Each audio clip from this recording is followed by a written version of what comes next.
Hola, ¿qué tal? ¿Cómo están? Muy buenos días. ¿Qué Hola, tal, profe, maestro? Buen buenos día. días. ¿Cómo Buenos está? días. Buenos días, profesor. Buenos días, profe. Gracias, buenos días a todos.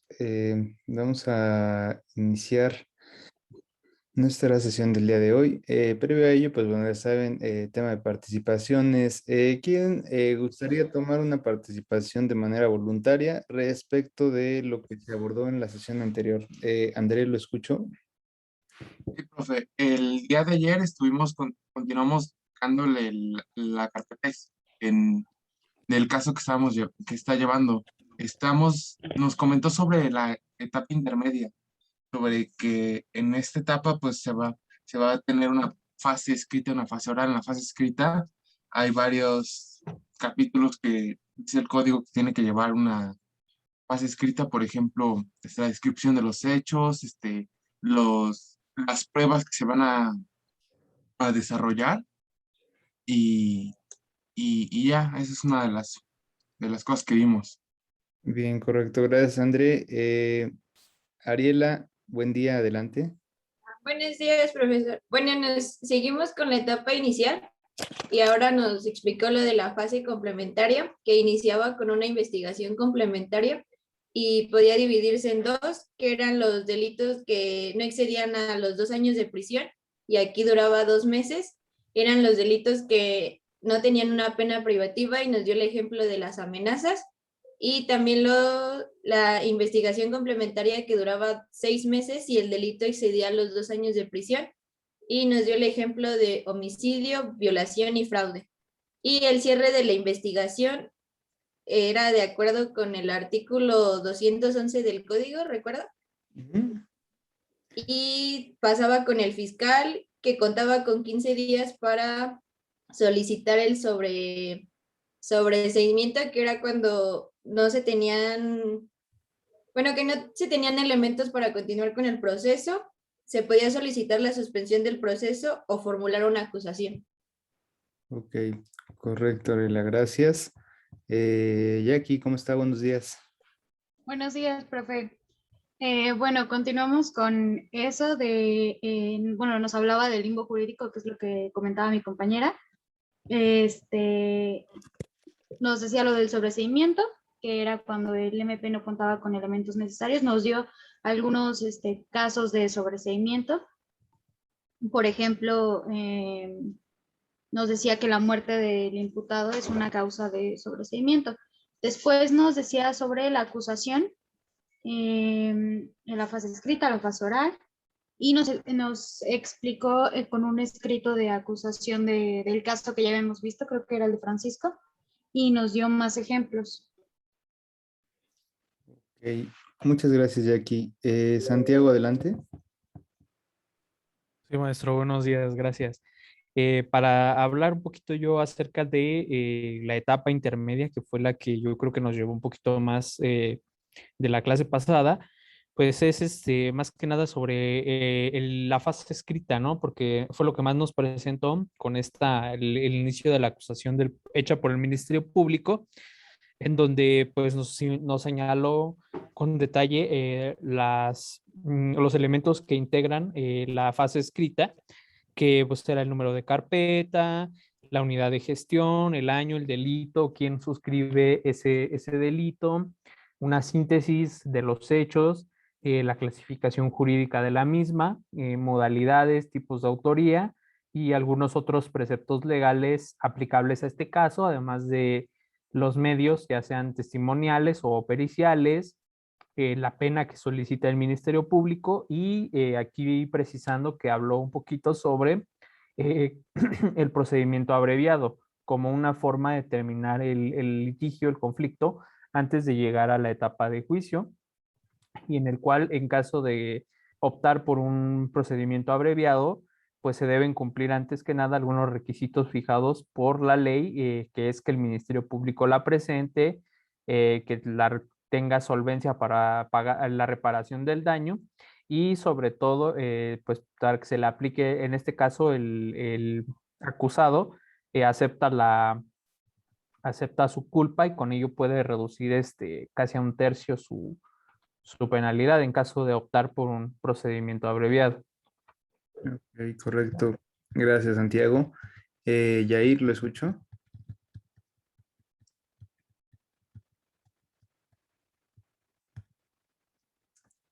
Víctor, Yair, adelante.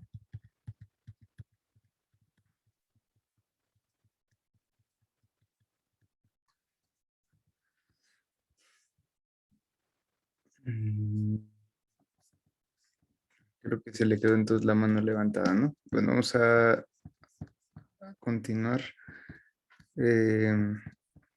Bien, sus participaciones. Efectivamente, estuvimos abordando ahí lo referente a etapas procedimentales, a etapas procesales del derecho penal. Pero bueno, pues el día de hoy estaremos comentando respecto de la jurisdicción, ¿no? Que digo, eso es un tema ya en el ámbito procesal. Víctor, ¿lo escucho?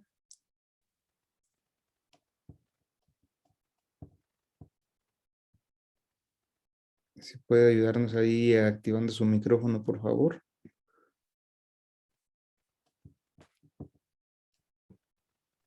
Bueno, ay, perdón, es que tenía problemas de conexión, se me bugueó un poco el Zoom.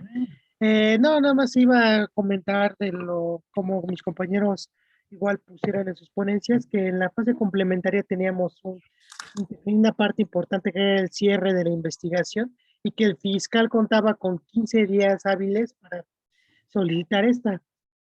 Y de ahí, pues, mis compañeros comentaron que puede solicitar el sobreseimiento, la suspensión del proceso o formular la acusación. Sería todo. Bien, Jair, muchas gracias. Gracias, perdone por la molestia. No se preocupe. Pues bueno, vamos a hablar respecto del tema de la jurisdicción.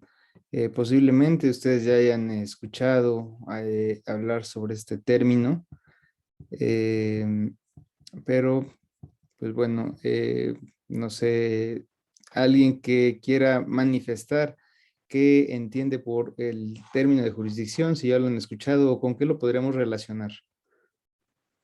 Valeria, ¿le escucho? Buenos días, profesor. Según yo, era cuando una autoridad o un poder juzgaban o aplicaban las leyes. Cuando un poder aplica las leyes, puede ser. Gracias, Valeria. Enrique, ¿lo escucho?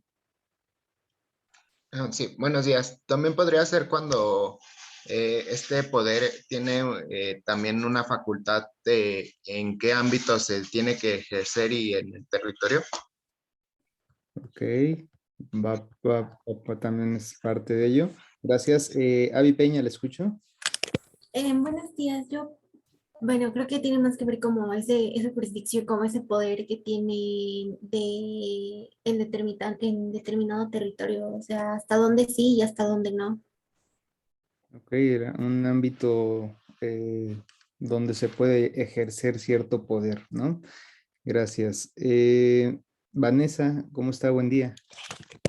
Hola, buenos días, profesor. Bien, gracias. Bueno, también podría ser el medio por el cual, pues, un ciudadano puede impedir, bueno, puede pedir al Estado que intervenga en un conflicto con otra persona, pues, para emitir una resolución, creo. Mm, Más o menos porque ese concepto lo podríamos tal vez confundir un poco con el propiamente con la acción, pero tiene algo que ver ahí. Bien, Vanessa, gracias. Vidauri, ¿le escucho? Hola, profesor. Buenos días. Buenos días. Yo tenía entendido como jurisdicción que es la...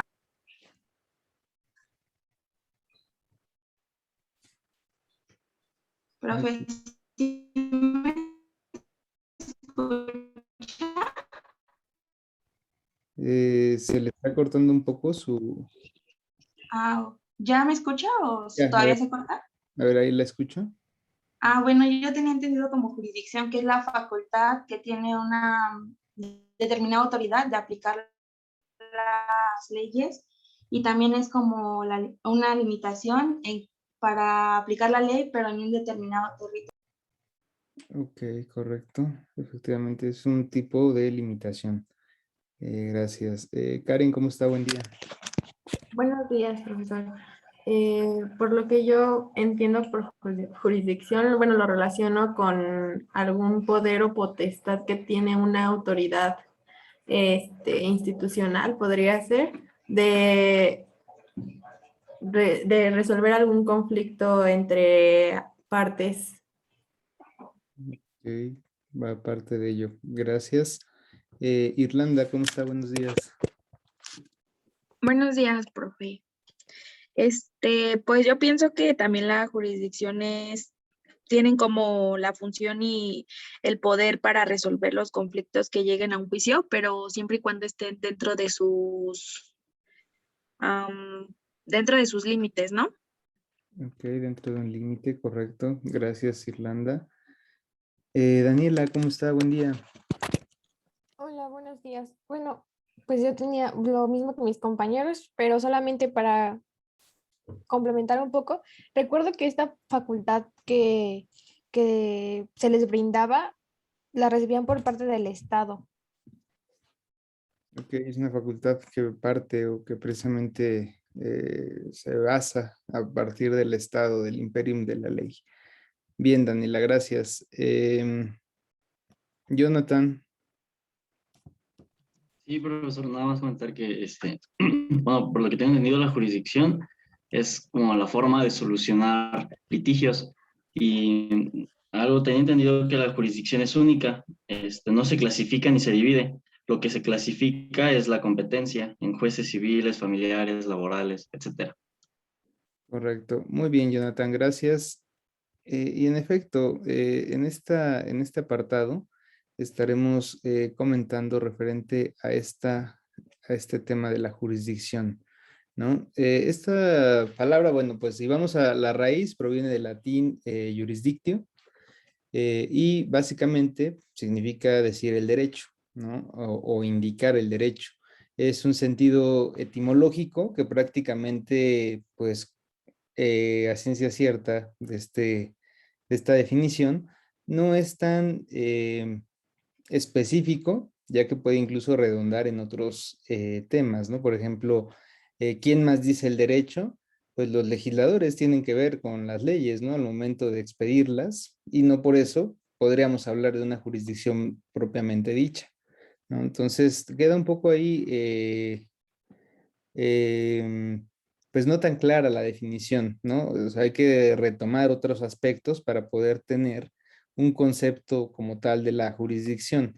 Habla también que, por ejemplo, al momento en ejercicio de la función jurisdiccional, el juzgador pues dice el derecho en una sentencia, ¿no? Y eso pues es como lo más acercado que tenemos hacia el concepto que buscamos.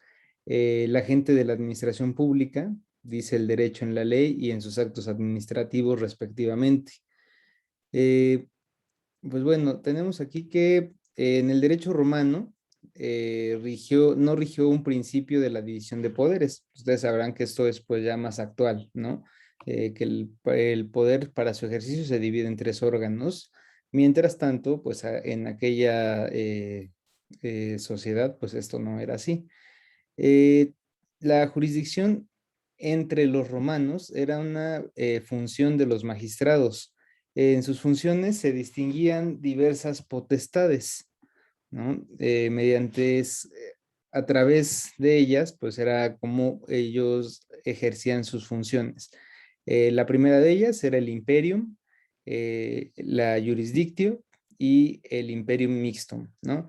El primero de ellos se le otorgaba a los altos magistrados a través de la ley imperio, de la lex imperio, y esta les daba el derecho de coerción, es decir, la facultad de llevar a cabo la ejecución de un acto a través de la fuerza pública, ¿no? Es decir, podían ellos hacer cumplir o hacer valer sus determinaciones por la fuerza. Esto es lo que les daba precisamente el imperium, o imperium de la ley, como lo conocemos en día de hoy. A ver si creo que sigue la otra. Aquí. La jurisdicción o la jurisdictio se refería a definición de controversias jurídicas que correspondían a una función judicial, El imperium mixto comprendía algunas facultades que tenían algo de jurisdicción, eran atribuciones conexas con la administración de justicia, pero en realidad el poder que con ellas desplegaba el magistrado era un poder de imperium, es decir, un poder a través de la fuerza, ¿no? Pues era lo que legitimaba sus mandatos. Por ello es que se le generó esta denominación de imperium mixtum, ¿no? O sea, pues es que ustedes estarán de acuerdo que para hacer valer una resolución o una determinación, necesariamente se debe de contar con un poder coactivo o a través del uso de la fuerza para que se puedan llevar a cabo los mandatos en función de su cumplimiento, ¿no? Ya ven ustedes, incluso en los propios conceptos que manejábamos respecto del litigio, la forma heterocompositiva, necesariamente no nada más era la intervención de un tercero, el cual representaba al Estado para resolver un conflicto de dos personas. Necesariamente lo que lo hace distinto a los demás es la facultad que tiene ese tercero para hacer uso de la fuerza con la finalidad de hacer valer sus resoluciones, ¿no? Entonces, ¿y esto por qué? Pues porque así es la naturaleza del humano, ¿no? O sea, el humano pues no obedece nada más porque sí. Es como si yo le dijera, no sé, ese ejemplo nada más, ¿no?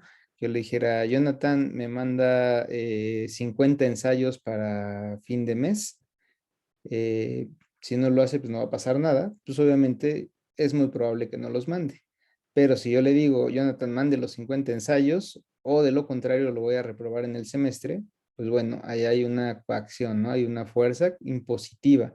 Lo mismo con las leyes, ¿no? O sea, pues hay una ley que dice al que sin el consentimiento de quien legalmente pueda otorgarlo se apodere de cosa ajena mueble, lo que se traduce como un robo, se sancionará y bueno, vienen penas. Pero si no se sancionara esa conducta, pues la gente, pues sin problema, va y toma lo que no es suyo. Total, el Estado no me castiga, pues no tengo ningún problema. Entonces, siempre el uso de la fuerza para hacer cumplir, en este caso que le llaman el imperio de la ley, que en Roma lo conocían como el imperium, es lo que va a hacer posible el cumplimiento de diversas disposiciones. A ver.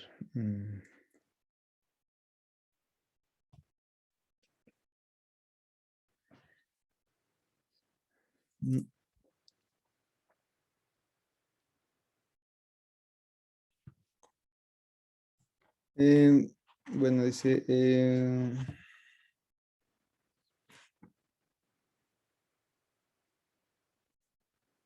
bueno, hay diferentes temas de los cuales podemos observar que algunos autores o algunas legislaciones tienen términos un poco ambiguos, ¿no? Ya que no distinguen o suelen confundir la jurisdicción con la competencia. Pero la competencia es, podríamos decirlo así, es como la especie y la jurisdicción es el género, ¿no? O sea, es como lo genérico, es la jurisdicción, pero ya más específicamente lo vamos a tener establecido en la competencia de manera específica, ¿no?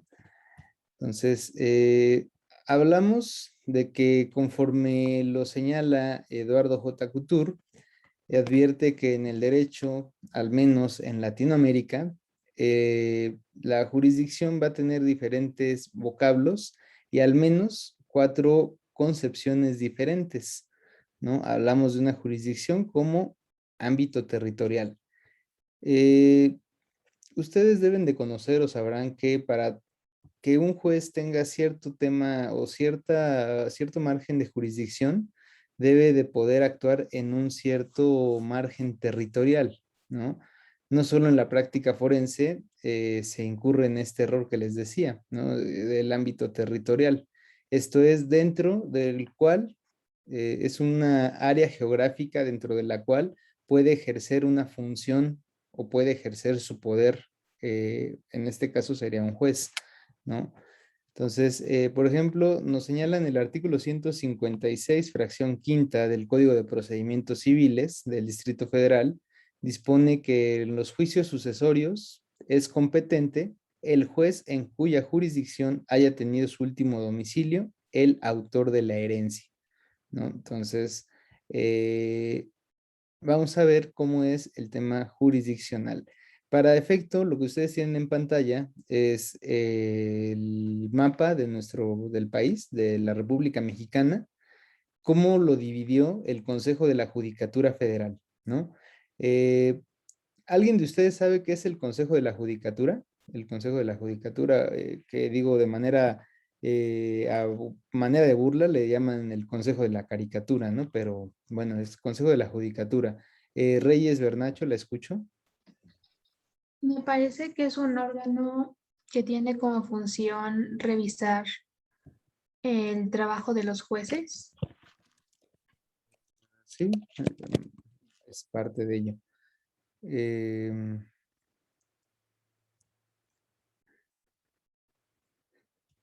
Bueno, el Consejo de la Judicatura, efectivamente, como lo señala su compañera, es depende precisamente de, en este caso estamos viéndolo a nivel federal, ¿no?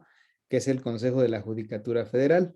Es un órgano que se encarga de vigilar el correcto, tiene varias atribuciones. Dentro de ellas es el de vigilar que los jueces y magistrados actúen de manera correcta conforme a la ley.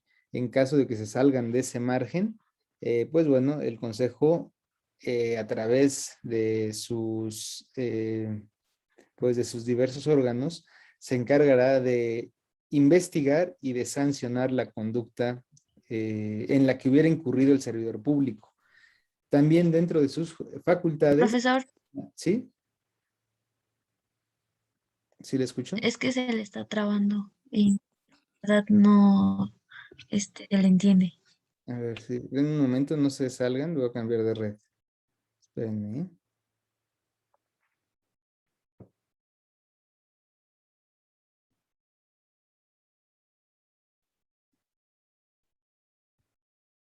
Bueno, ahí se supone que ya cambió de red. Continúo haciendo la manifestación. Les decía, a nivel federal, el Consejo de la Judicatura, dentro de otras de sus facultades, se encuentra el dividir en zonas geográficas la jurisdicción de sus juzgadores, ¿no? Entonces, a nivel federal, se va a dividir conforme a circuitos judiciales del Poder Judicial de la Federación. Entonces, vamos a tener cuáles son juzgados del primer circuito, del segundo circuito, del tercero y así hasta que básicamente tengamos los 32 circuitos, ¿no?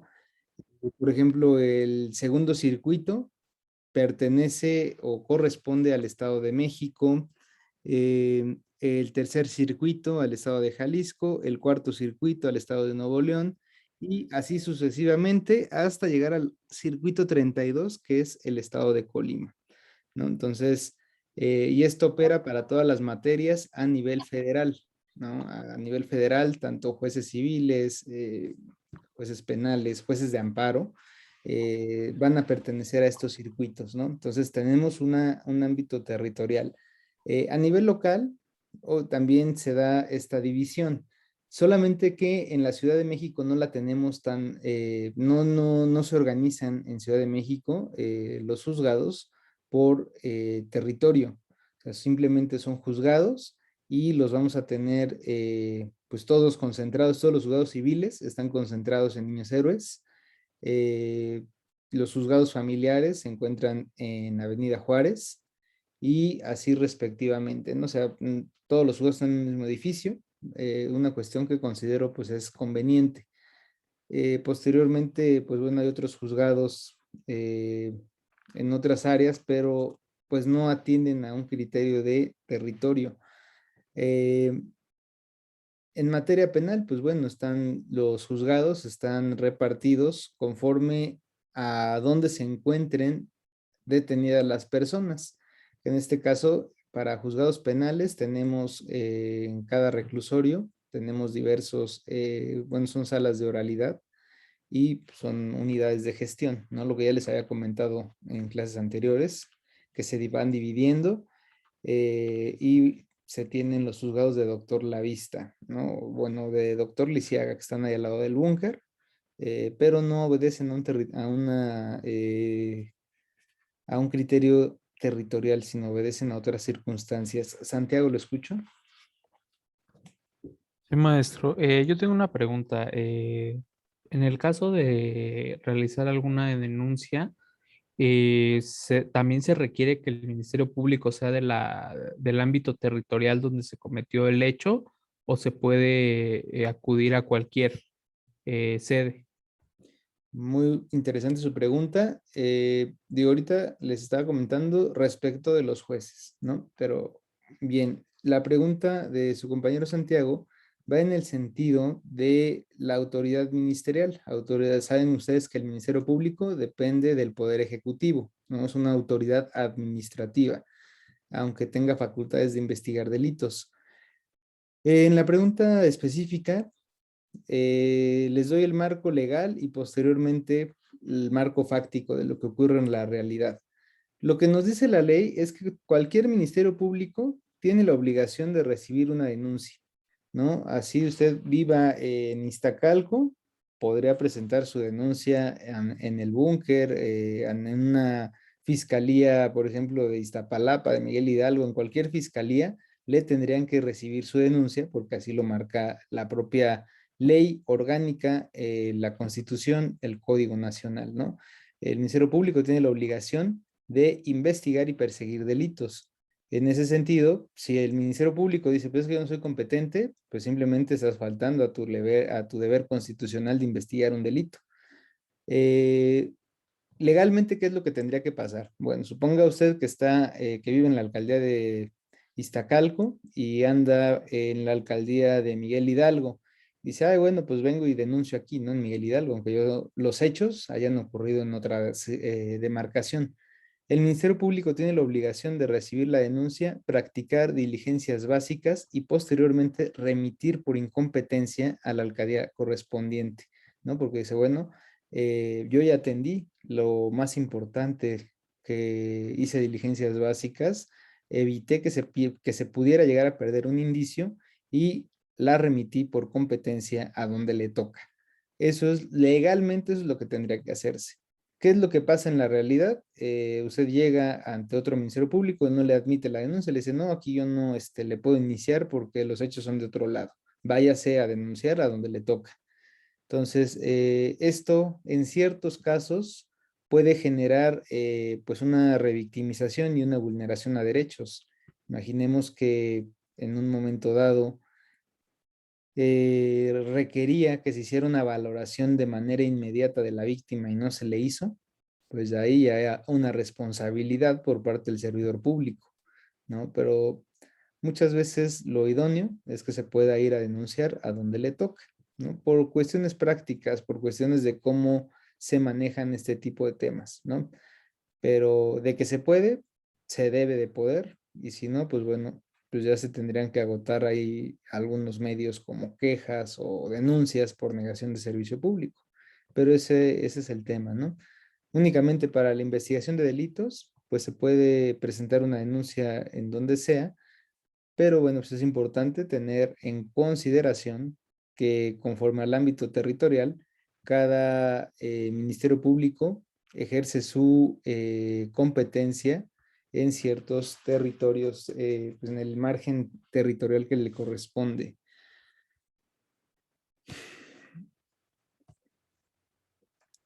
Ok.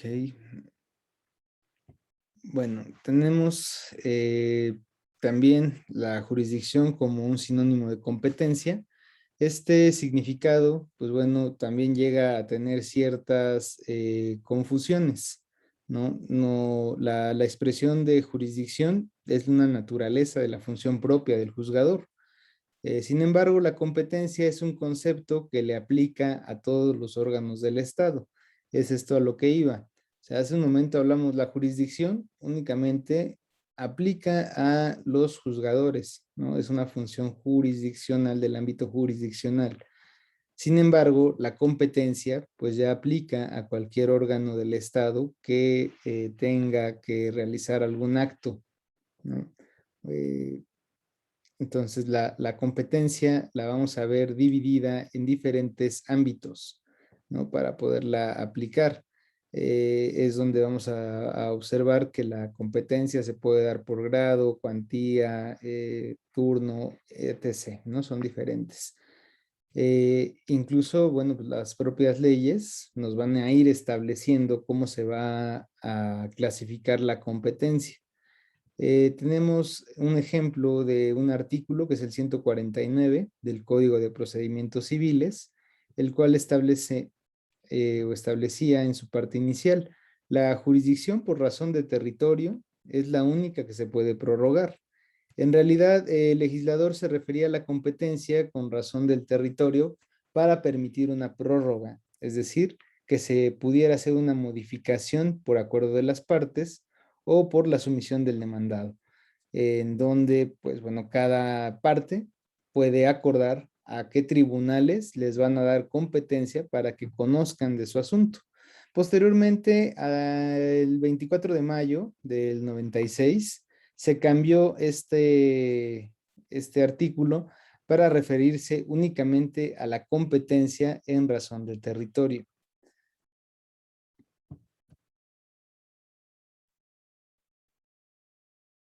Daniela, ¿la escucho?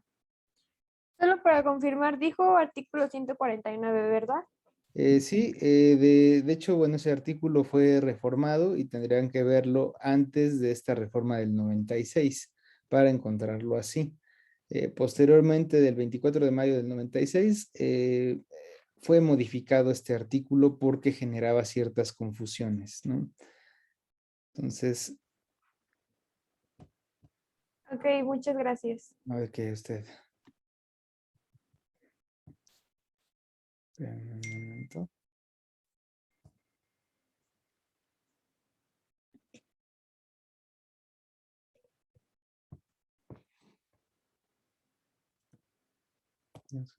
Aquí falta una diapositiva.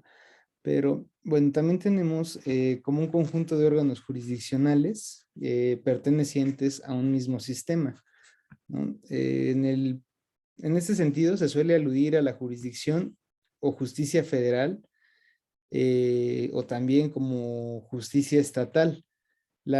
O también tenemos jurisdicción militar, jurisdicción del trabajo, jurisdicción administrativa, y esta, pues bueno, es una concepción que se da por extensión a la palabra que estamos examinando, ¿no? Entonces, la jurisdicción como conjunto de órganos jurisdiccionales que pertenecen a un mismo sistema con competencia en la misma materia. Por eso que les digo, bueno, pues tenemos en materia penal, familiar, federal, militar, materia estatal o materia federal. Bueno, pues así algunos la pueden llegar a clasificar y también la vamos a observar como una función pública de hacer justicia. El autor, recuerden que estamos haciendo alusión a Eduardo J. Couture, él señala que este sinónimo, bueno, entendiendo la jurisdicción como una función pública de hacer justicia, va a ser prácticamente porque pertenece a órganos del Estado, ¿no?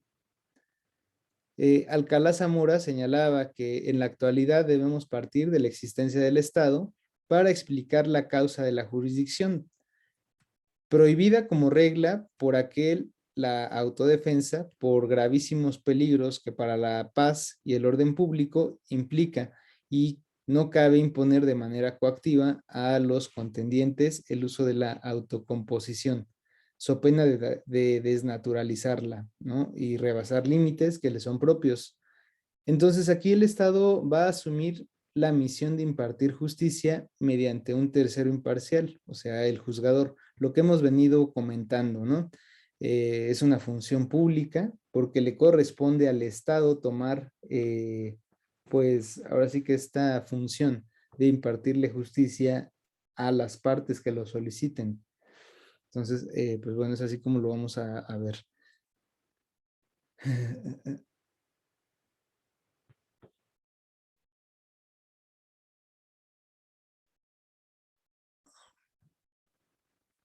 David Carmona, ¿cómo está? Buen día, ¿me escucha? Sí, profesor, buenos días. Bien, buen día. ¿Qué me puede decir acerca de su concepción o de sus conocimientos respecto de la división de poderes? Respecto a la división de poderes, bueno, pues esto es algo que se maneja desde tiempos de la Revolución Francesa y podemos dividirlos en tres poderes, como se acostumbra en la mayoría de las repúblicas democráticas. El poder ejecutivo, que se encarga de hacer cumplir, perdón, de emitir leyes, el legislativo, que las aprueba o rechaza, o en su caso reformarlas, y el judicial, que se encarga de hacerlas aplicar. Bien, perfecto.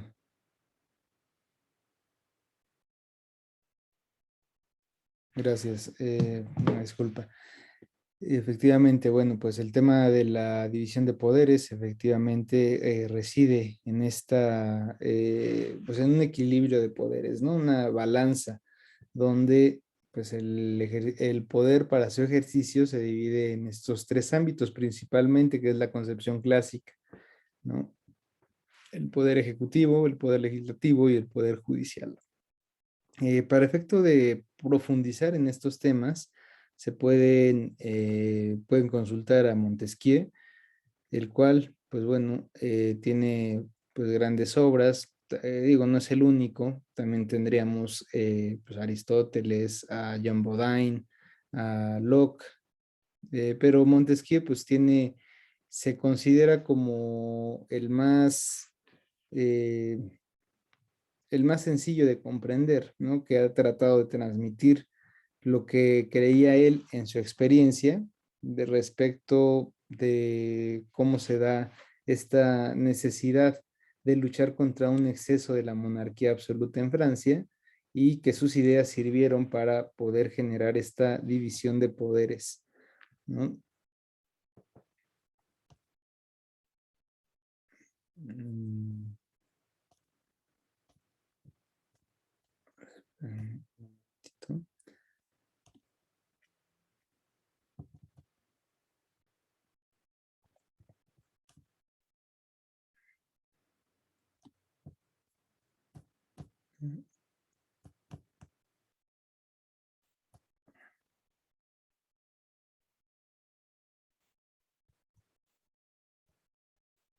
Bueno, dentro de los criterios para determinar la competencia, hay que saber que cuando un litigio queda o no dentro de aquellos que puede conocer un juzgador, dentro de sus asuntos que son propiamente de sus competencias, las leyes procesales señalan criterios o factores a los que se les conoce comúnmente como criterios para determinar la competencia. Precisamente el artículo 144 del Código de Procedimientos Civiles del Distrito Federal señala que la competencia de los tribunales se determinará por la materia, la cuantía, el grado y el territorio, ¿no? Son básicamente estas concepciones que se van dando. Pamela, ¿cómo está? Buen día, ¿me escucha? Buenos días, profe, sí lo escucho. ¿Qué podría decirme usted respecto de la competencia en razón de la materia? Híjole, no me suena. Me suena. Competencia. Ok. No me suena, la verdad. No había escuchado de eso. Ok, de las otras, ¿ha escuchado algo referente a la cuantía, el grado, o tampoco, o son conceptos novedosos? Sí, la verdad sí. El grado me suena como, ¿cómo lo podré explicar?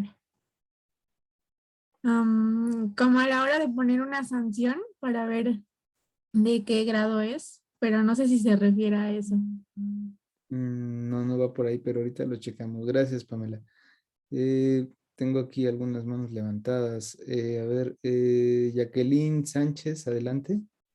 A mí me suena el concepto que es competencia por materia, que podría ser si se refiere al ámbito penal, civil, administrativo, entre otros. Y por territorio sería más que nada por la división de los estados, como por ejemplo el caso que nos comentaba de Gibran, Ajá. que inició en Querétaro con la querella de la afectada, pero por cuestiones de jurisdicción que se llevó a cabo el acto en la Ciudad de México se tuvo que referir hacia acá. Muy bien, correcto, Jacqueline, exacta. Kaiser Isaac.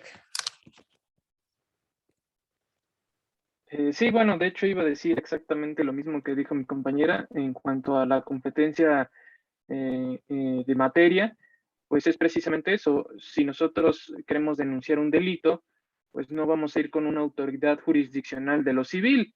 Y de igual manera, si nosotros tenemos una demanda civil, pues no vamos a ir con las autoridades penales para que manejen el asunto. No tendría sentido y no es así como se hacen las cosas. Y en cuanto al territorio, pues igualmente, si yo tengo un problema aquí en Estado de México, pues aunque yo vaya a Ciudad de México, ahí no van a manejar el problema, lo van a remitir a donde pertenece, que es aquí. Y bueno, en cuanto... Se le cortó ahí lo último, Kaiser. Sí, efectivamente, va bien ahí su intervención, nada más que como que se quedó ahí a la mitad, se cortó un poco su comunicación. Bueno, mientras le damos la oportunidad a Vicente, ¿cómo está? Buen día. Hola, profesor, buen día. A mí me gustaría comentar sobre el posgrado. Básicamente se refiere a la instancia o grado jurisdiccional a la que a la que vamos a ir de acuerdo a la estructura jurídica de los sistemas. O sea, de acuerdo dependiendo qué competencia es el grado al que vamos a ir. Ok, sí, ahorita lo comentamos con mayor detenimiento, pero sí, gracias, Vicente. Mayra, ¿la escucho? Pues yo iba a comentar acerca de la competencia pues, por territorio, que básicamente es, o sea, es como una limitación, bueno, yo lo tomo como una limitación que los órganos tienen para poder ejercer su poder dentro de un cierto espacio determinado. Ujú. Sí, tiene esa parte, es la parte genérica. Bien, gracias, Mayra. Ana Karen, adelante. A nosotros nos habían explicado la maestra que la cuantía se refería a una cantidad de dinero sobre la cual un juez estaría autorizado a como dirimir una controversia. Hay ciertos límites a una cantidad de dinero, por lo menos en derecho civil, en donde la cuantía del juez es importante. Bien, es correcto, Ana Karen. Escuchó bien a su maestra. Vamos a ver, el tema, gracias. El tema de la materia, pues bueno, este criterio se basa en el contenido de normas sustantivas, ¿no? Es decir, de códigos penal, código civil, pues esta es una norma sustantiva. De hecho, estos términos ustedes los llegarán a escuchar posteriormente o cuando lleguen a elaborar un documento legal en donde para efecto de no repetir, de decir, pues bueno, tal como lo dispone, por ejemplo, el Código Nacional de Procedimientos Penales o tal como lo dispone el Código de Procedimientos Civiles, muchas veces se le pone para efecto de evitar repetir, tal como lo dispone el código adjetivo de la materia. El código adjetivo es el código procesal y el código sustantivo es donde se encuentran prácticamente las disposiciones en donde de donde se derivan las acciones y las excepciones, ¿no? En este caso, por ejemplo, un código sustantivo, el código penal, código civil, código fiscal, ¿no? Código adjetivo, códigos de procedimientos, ya sean civiles o penales, ¿no? Entonces, este criterio lo vamos a encontrar dentro de las normas sustantivas, es decir, Código Civil, Código Penal, que regulan el litigio o conflicto sometido al proceso. Por razón de la materia, son competentes para conocer de las controversias sobre la comisión de delitos federales, los jueces federales, conforme el artículo 50 de la Ley Orgánica del Poder Judicial de la Federación. ya lo iremos viendo, ¿no? Por ejemplo, en cuestión de materia, pues obviamente tenemos jueces en materia federal, ¿no? Lo cual nos lo va a determinar esta ley orgánica del Poder Judicial Federal en su artículo 50, dentro de algunos de los criterios, ya los había comentado también, este artículo 50 nos establece que se van a ir dividiendo la competencia. Más déjenselos. Se las voy a leer un poco para que podamos tener un poco más de entendimiento, ¿no? Les había dicho principalmente cuando se trata, por ejemplo, de funciones de jueces, perdón, que se ven implicados funcionarios federales. El artículo 50 de la Ley Orgánica del Poder Judicial y el artículo 51. ¿Qué dice el artículo 50? Dice, cuando se establezcan en un mismo lugar varios juzgados de distrito que no tengan competencia especial o que deban de conocer de una misma materia, deberán o tendrán una o varias oficinas de correspondencia común, las cuales recibirán las promociones, las registrarán por orden numérico y las turnarán al órgano que corresponda de acuerdo con las disposiciones que dicte el Consejo de la Judicatura Federal. Realmente, pues bueno, yo considero que es más hacia el artículo 51, el cual nos señala cuál es la competencia de los jueces federales en materia penal. Dicen, conocerán de los delitos del orden federal. ¿Cuáles son esos delitos del orden federal? Pues aquellos que se encuentran previstos en leyes federales, ¿no? Por ejemplo, la ley de delincuencia organizada, pues es una ley federal, ¿no? Ley federal contra la delincuencia organizada. Si son delitos del orden federal, y ahí nos va estableciendo, pues, muchísimos incisos. Principalmente aquellos que se encuentran previstos en leyes federales y en tratados internacionales. Los que se encuentran señalados en el artículo 2 al 5 del Código Penal Federal, que esto nos establecen los que se cometen, por ejemplo, fuera del territorio nacional, ¿no? Los cometidos en el extranjero o por agentes diplomáticos, los que se cometen en las embajadas, aquellos que donde la víctima o el sujeto pasivo, en este caso, sería la federación, ¿no? En esos también. Gracias, Santiago. Efectivamente, los perpetrados con motivo de una función del Servicio Público Federal. Tenemos los cometidos en contra de un servidor público federal, también son de ese sentido, y bueno, vienen diferentes. Precisamente el día de ayer me llegó una consulta de un médico que trabajaba en el Congreso de la Unión, específicamente en la Cámara de Diputados. Saben ustedes que pues, es un órgano, es un poder federal, ¿no? La función legislativa a nivel federal.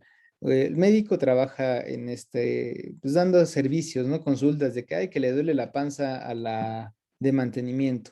Ay, que me dolió la cabeza, pues voy para que me dé una aspirina o voy ahí para que me haga una revisión rápida porque me duele el estómago. O sea, ese tipo de servicio, ¿no? O sea, tampoco es así como de, ay, pues tengo principios de COVID, aquí me atienden, no. Es un médico general lo que se le conoce, ¿no? Entonces, ¿qué le pasó? Dicen, bueno, ¿y luego qué pasó, no? Este médico, a principios de año, más o menos como por marzo, le comienzan ahí a hacer una campaña, pues, un tanto en contra, para perjudicarlo, ¿no? O sea, llegan y le dicen, ¿sabes qué? Queremos tu renuncia, traes un problema y tienes que ir a atenderlo. No le dicen de qué no le dicen ni por qué lo van a correr, ¿no? Ni por qué quieren la renuncia, simplemente le dicen, ¿sabes qué? Hay problemas, firma tu renuncia y te aconsejo que busques asesoría legal. Pues ya firma la renuncia, se va y pues preguntando, investigando, se da cuenta o se percata de que hay una denuncia en su contra por 3 mujeres que lo denuncian por conductas relacionadas al ámbito sexual, por hostigamiento o por abuso sexual, ¿no? Digo, no sé cómo, pues supongo ahí que de alguna forma obtiene pues, información y señala que le abrieron una carpeta de investigación en el mes de marzo, en ese mismo mes, 3 mujeres que lo están denunciando por abuso sexual. Estas 3 mujeres se ostentan precisamente como empleadas del poder pues, del Congreso de la Unión, ¿no? Entonces lo denuncian, las conductas más o menos, dice una señora de 54 años denuncia al médico de 34 porque le hizo una auscultación y al momento de revisarla, porque ella iba por un dolor abdominal, dice que le toca el cuello de manera lasciva, que le toca, pues prácticamente, de hecho dice, le toca el cuello en diferentes ocasiones, por un espacio de 5 segundos. Ella dice que, pues, ¿qué tiene que ver el cuello con la panza? Que no tiene nada que ver. Y en uno de esos momentos él se acerca y ella dice que siente como en su rodilla roza el miembro viril del doctor, el cual ella siente que está erecto, ¿no? Acto seguido, el doctor va, se sienta, hace la receta, se la entrega y ella sale muy molesta del consultorio y posteriormente va y lo denuncia. En otra de las denuncias de las otras mujeres, dice, bueno, llega a consulta, de hecho dice que es la que seguía, ¿no? O sea, la paciente que seguía, ve cómo sale la señora enojada, ella se mete, ella tiene 24 años, empieza ahí a hacerle preguntas de rutina el médico, de repente dice, pues me pregunta que si tengo novio, que estoy muy bonita, que si él fuera mi novio no me dejaría en paz, y le hace la auscultación. Él dice, le baja un poco el pantalón hasta la pelvis para hacerle revisión en el abdomen, la toca, dice que la toca de manera lasciva en el abdomen y le hace ciertos comentarios que a ella la incomodan. Posteriormente le da su receta y ella se va.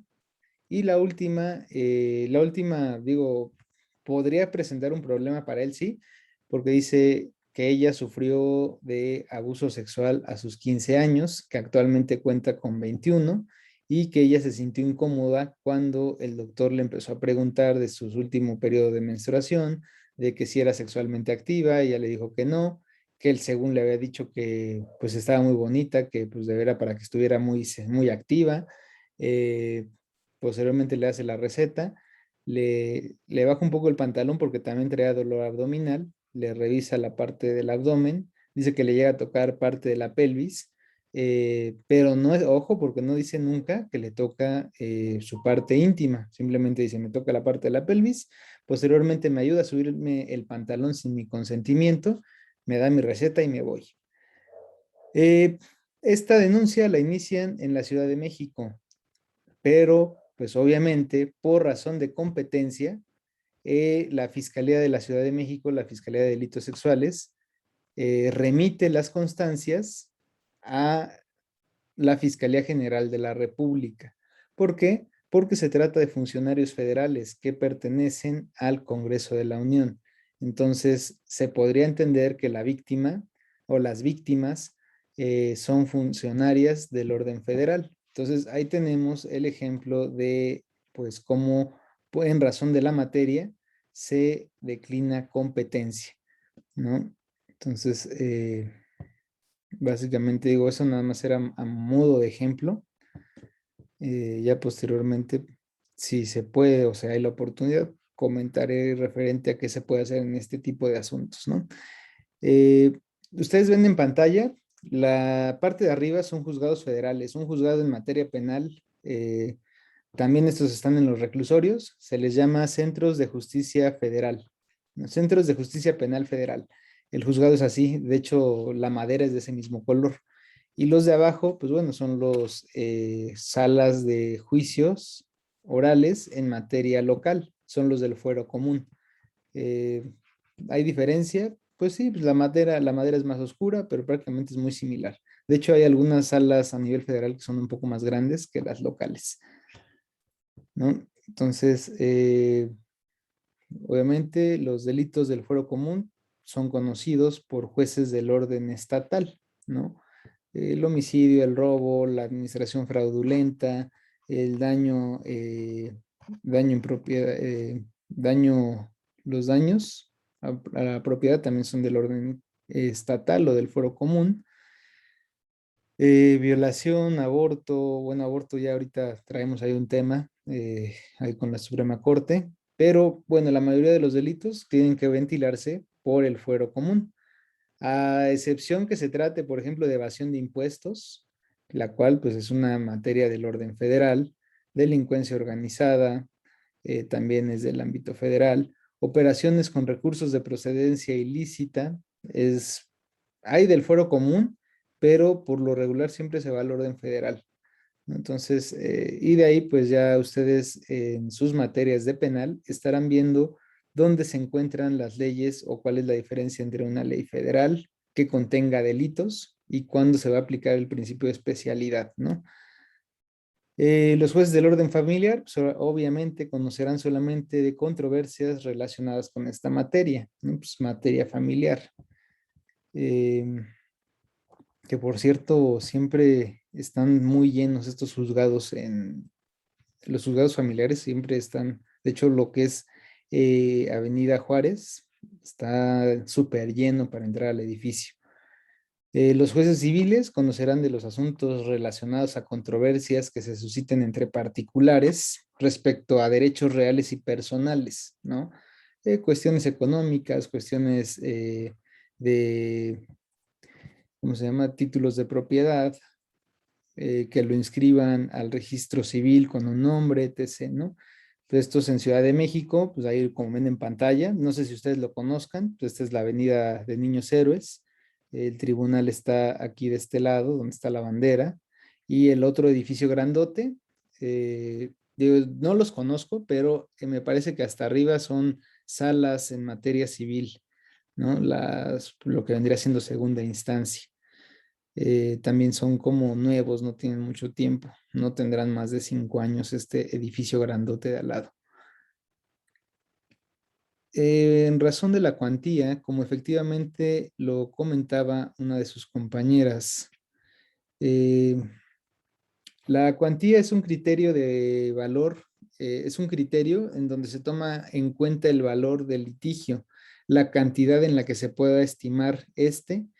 En materia penal lo señalaban como el quantum de la pena, sin embargo, bueno, pues hubo reformas y pues ya el quantum de la pena no es un referente, ¿no? Incluso para materia civil también.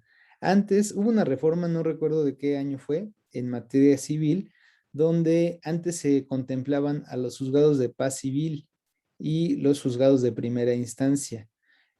Obviamente litigios, por ejemplo, de 20,000 pesos, de 10,000, que no rebasaran de cierta cantidad, lo iba a conocer los juzgados de paz civil. Ahora los juzgados de paz civil desaparecieron y se crearon los juzgados de proceso oral, ¿no? Proceso oral y los juzgados de proceso escrito. Me parece que en esa tesitura están divididos los juzgados civiles. Y esto pues obviamente atiende a la cuantía del asunto. ¿Cuánto vale el negocio? No, pues que son 2 millones de pesos los que están en disputa. Ah, bueno, pues se van al juzgado de primera instancia, ¿no? Entonces, pues ahí es esa parte. Ya a ustedes, si quieren, podrán checar en la ley orgánica del Tribunal Superior de Justicia o ley orgánica del Poder Judicial de la Ciudad de México, en dónde, cómo se hace esta clasificación de juzgados civiles, porque eso lo vamos a encontrar en esta ley, ¿no? O sea, cómo se clasifica en relación a la cuantía. Les decía, había quantum de la pena antes y era, por ejemplo, delitos que no rebasaran de 5 años, se iban a lo que se conocía como juzgados de paz penal, ¿no? Que era, regularmente se podía llevar el proceso en libertad, delitos que no merecían una pena mayor de 5 años se iban a estos juzgados de paz penal y en primera instancia pues ya conocían delitos cuya media aritmética rebasara los 5 años. Entonces, que se consideraban ya incluso como delitos graves, ¿no? Entonces los delitos graves iban a primera instancia y los juzgados de paz penal conocían de delitos no graves, ¿no? Era esta clasificación que teníamos antes, delitos graves y delitos no graves. Actualmente esa división ya no existe, únicamente tenemos delitos de prisión preventiva oficiosa y delitos de prisión preventiva justificada. ya la gravedad del delito pues no es una cuestión que realmente opere, ¿no? Pues bueno, eso es por lo que hace a la cuantía. Instancia o grado. La instancia o grado tenemos que es un criterio, ¿no? Donde nos va a ayudar a determinar la competencia según un litigio que haya sido sometido o no al conocimiento de un juez. Este tiene que ver con, básicamente, hay primera instancia y segunda instancia, ¿no? ¿Cuándo podríamos hablar? Yuri, ¿usted ha escuchado esto de primera instancia y segunda instancia? No, profe, eso sí no lo he escuchado. Bien, gracias. Pongamos en el ejemplo del proceso penal, ¿no? Porque esto también aplica para este tema. El proceso penal, como ustedes ya vieron, la sesión anterior lo estuvimos abordando, ¿no? Inicia el procedimiento con la presentación de la denuncia, se la lleva al Ministerio Público y las etapas que ven en el 211, ¿no? Etapa inicial, etapa intermedia y etapa de juicio. Eso es la primera instancia, ¿no? La primera instancia se termina cuando el juez del juez de enjuiciamiento o el tribunal de enjuiciamiento dicta sentencia. Esa es la primera instancia. Pero por lo regular sabemos que la justicia es impartida por juzgadores que son humanos, ¿no? Que son personas. Las personas tenemos errores, claro que sí. Entonces, siempre regularmente habrá una inconformidad, ¿no? La parte que gane va a decir, ah, pues qué bueno, pero el que pierda, pues va a decir, oye, yo no estoy conforme, quiero recurrir, siento que no aplicaste el derecho como tenía que ser, no valoraste mis pruebas. Entonces, ¿qué va a pasar? Pues tenemos la parte de los recursos. En el caso en concreto, que opera para todas las materias, bueno, principalmente penal, familiar, civil, tenemos el recurso de apelación. El recurso de apelación lo vamos a poder interponer ante el juez que emitió la sentencia que nos causa un agravio, para que éste a su vez lo pueda remitir hacia la segunda instancia. La segunda instancia conformada por un grupo de magistrados, ¿no? Por un cuerpo colegiado de magistrados y pueda llegar a una sala. La sala, por lo regular, se conforma de 3 magistrados. Puede resolver los asuntos, conocer de la apelación de manera colegiada o de manera unitaria. De manera colegiada porque los 3 magistrados van a tener que disentir y debatir su resolución, y de manera unitaria porque solamente un magistrado resolverá el fondo de lo que se le está planteando. Entonces, tenemos salas civiles, salas penales. La sala penal, pues en este caso, conocerá de la apelación. Por ejemplo, ya terminé el proceso, recibió mi cliente una sentencia de 7 años. Sin embargo, yo considero que esa sentencia estuvo mal porque no valoró de manera incorrecta la prueba pericial, la que ustedes gusten, fue mal valorada, y lo cual resulta en violación de los derechos de mi representado. Entonces, yo estimo que no son 7, que deben de ser 5 años, o sea, sí fue responsable, pero la pena está muy alta, entonces apelo. Y esa apelación, únicamente el juez que dictó la sentencia la va a ver, y su obligación será remitirla a la sala correspondiente, ¿no? O sea, la remiten al tribunal. El tribunal, a través de su sistema electrónico, le asigna a qué sala se va a ir, y bueno, pues ya ahí después tendremos, ¿no? Si se va a la primera sala, la segunda sala, a la tercera, a la sexta, a la quinta, etc., ¿no? Entonces, este es el tema de la instancia o grado.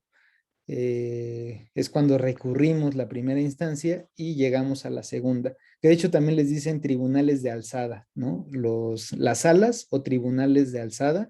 Tribunal de alzada porque dicen que alzan las constancias, ¿no? Alza el expediente a otro órgano jurisdiccional. Voy a tener que ponerle pausa aquí a la grabación un momento. De un momento.